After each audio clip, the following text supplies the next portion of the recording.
semuanya, perkenalkan kami dari kelompok 9. Sekarang kami akan menjelaskan tentang pernyataan standar akuntansi keuangan 1 mengenai penyajian laporan keuangan. Nah, apa sih PSAK itu? PSAK adalah pedoman atau prosedur dalam pembuatan laporan akuntansi keuangan. Seorang akuntan sangat penting untuk memahami PSAK karena setiap langkah yang dilakukan akuntan dalam mencatat akuntansi dan keuangan harus berpedoman sesuai standar akuntansi yang sah dan berlaku. Tujuan dari PSAK 1 adalah untuk memastikan komparabilitas penyajian informasi dengan laporan keuangan entitas dari periode sebelumnya maupun dengan laporan keuangan entitas lainnya. Apa saja yang disajikan dalam laporan keuangan? Di laporan keuangan disajikan informasi mengenai entitas yang meliputi aset, liabilitas, ekuitas, penghasilan dan beban, termasuk keuntungan dan kerugian, kontribusi dari dan distribusi kepada pemilik dalam kapasitasnya sebagai pemilik, dan yang terakhir adalah arus kas.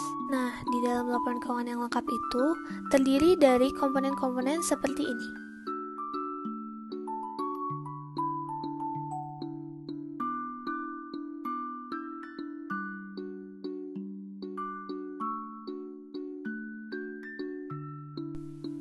Penyajian laporan keuangan menurut PSAK 1. Entitas mengidentifikasi secara jelas setiap laporan keuangan dan catatan atas laporan keuangan.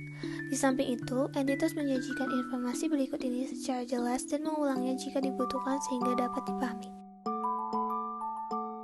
Selanjutnya, laporan posisi keuangan. Inilah informasi-informasi yang perlu disajikan dalam laporan posisi keuangan.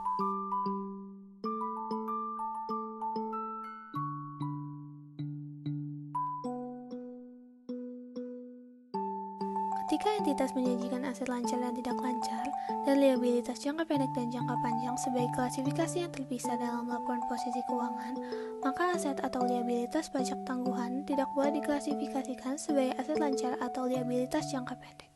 Selanjutnya, kita akan membahas pembedaan aset lancar dan tidak lancar dan liabilitas jangka pendek dan jangka panjang. Ketika entitas menyediakan barang atau jasa dalam siklus operasi yang dapat diidentifikasi secara jelas, maka klasifikasi tersebut dalam laporan posisi keuangan memberikan informasi yang bermanfaat dengan membedakan aset neto yang digunakan secara terus-menerus sebagai modal kerja dari aset neto yang digunakan dalam operasi entitas jangka panjang. Pengklasifikasian tersebut juga menunjukkan aset yang diharapkan akan direalisasi dalam siklus operasi berjalan dan liabilitas yang akan jatuh tempo pada periode yang sama.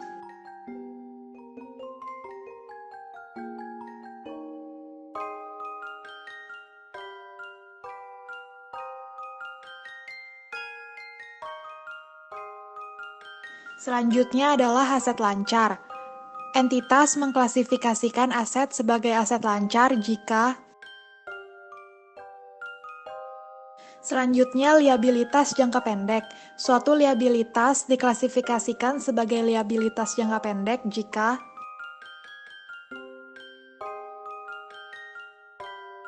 beberapa liabilitas jangka pendek seperti utang dagang dan biaya operasi lainnya itu diklasifikasikan oleh entitas sebagai liabilitas jangka pendek meskipun liabilitas tersebut mungkin jatuh temponya diselesaikan bisa lebih dari 12 bulan setelah periode pelaporan.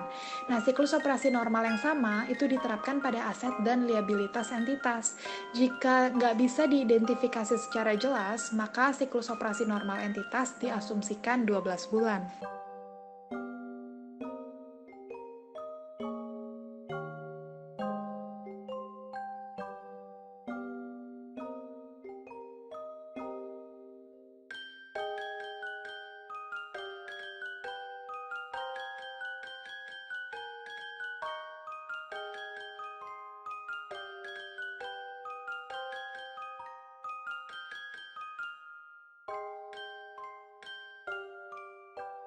Selanjutnya adalah laporan laba rugi dan penghasilan komprehensif lain. Laporan laba rugi dan penghasilan komprehensif lain itu menyajikan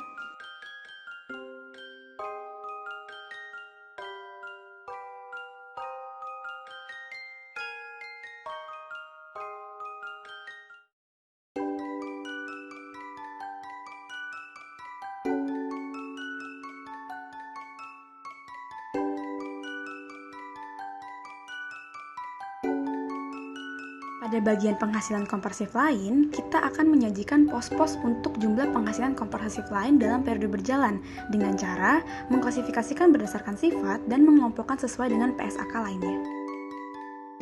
Entitas mengungkapkan jumlah pajak penghasilan terkait dengan setiap komponen dari pendapatan komprehensif lain, termasuk penyesuaian reklasifikasi, baik dalam laporan laba rugi dan penghasilan komprehensif lain atau catatan atas laporan keuangan.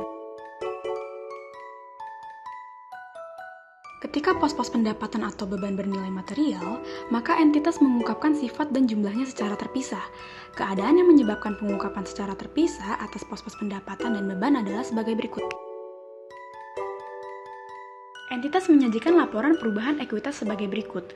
Untuk poin B, perubahan dapat ditimbulkan dari laba rugi, penghasilan komprehensif lain, dan transaksi dengan pemilik dalam kapasitasnya sebagai pemilik. Kemudian untuk laporan arus kas, persyaratan, penyajian, dan pengungkapan informasi arus kas akan diatur melalui PSAK 2. Catatan atas laporan keuangan, berikut strukturnya. Untuk poin A, kebijakan akuntansi tertentu digunakan sesuai dengan paragraf 115 sampai 122 PSAK 1. Untuk membantu pengguna memahami dan membandingkan dengan laporan keuangan entitas lainnya, biasanya entitas menyajikan catatan atas laporan keuangan dengan urutan sebagai berikut. Hal yang penting bagi entitas adalah untuk menginformasikan kepada pengguna mengenai dasar pengukuran yang digunakan dalam laporan keuangan. Misalnya, biaya historis, biaya perolehan kini, nilai realisasi neto, dan nilai wajar. Karena dasar pengukuran yang digunakan dalam penyusunan laporan keuangan akan mempengaruhi analisis pengguna secara signifikan ketika entitas menggunakan lebih dari satu dasar pengukuran dalam laporan keuangan. Misalnya, ketika suatu kelompok aset direvaluasi, maka hal tersebut adalah memadai dengan memberikan suatu indikasi untuk setiap kelompok aset dan liabilitas, yang mana setiap dasar pengukuran diterapkan.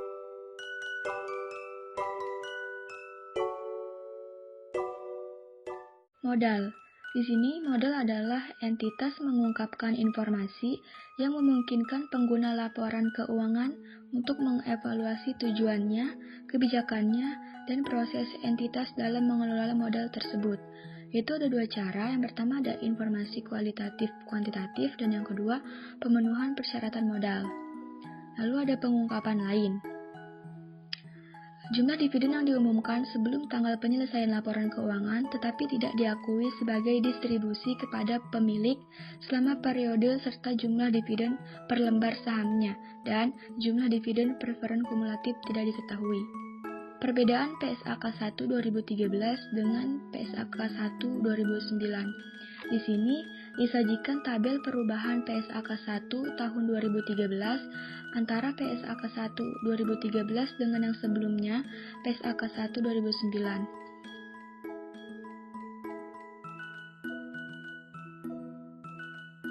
Lalu ada dampak penerapan PSAK 1 2013. Di sini ada contohnya ya, bisa dilihat aja teman-teman.